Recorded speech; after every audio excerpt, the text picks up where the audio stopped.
I've always been making things. Growing up, I was really inspired by my father in terms of thinking outside of the box, making things, building things. I really enjoy the absurd, the bizarre. I find a lot of these bizarre moments in my life and in the way that I interact with the world, and that really becomes a huge part of how I build things and how I make things and what I choose to make. Being at the goat farm has definitely changed my aesthetics and the work that I do. This property originally became a munitions plant, and now it's more of like a for-profit artist studio that's also a really fantastic community center and way for artists to kind of network. Visiting other artists and seeing what they're getting their hands on really inspires me.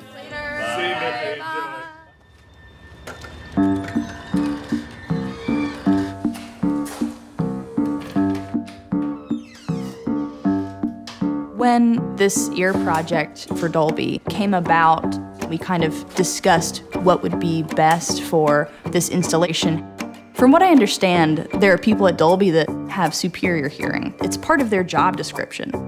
So this is a sort of like pop art homage to these people. When I first discovered that you could make a mold of something and then make a whole shit ton of them, I was pretty stoked at that prospect, especially being somebody that sometimes sculpts things and spends so much time on a pattern. It's been an incredibly entertaining process with a lot of trial and error.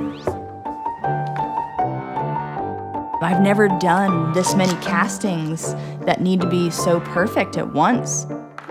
Initially, there were so many different things that I had to really experiment with to make it work. These bright, more vibrant colors have kind of been creeping in to my work. I'm very attracted to that vibrancy and that intensity. And I feel like when you're around those colors, it's almost like you're on fire. I have somewhat of a meticulous, analytical personality. I like to break things down into a process. Some of the technical problem solving I've had to do has really involved a lot of science. It's things like considering volumes, viscosity of material.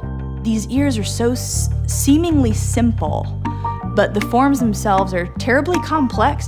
The way that that liquid travels into that mold, the whole process of trying to degas this material, pull all of the air out of this plastic that you've just whipped up.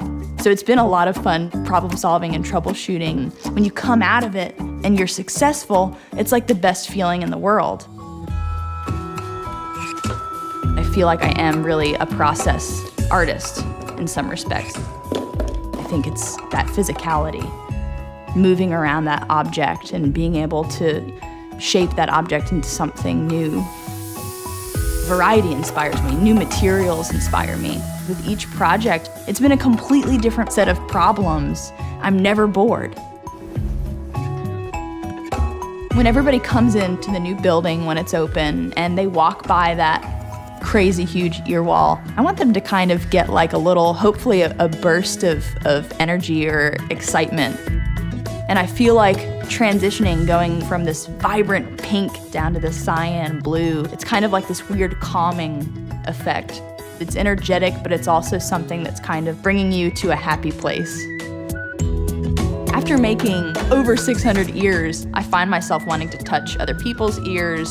I find myself having a difficult time not touching other people's ears. So yeah, I've been looking at people's ears in a very weird way lately.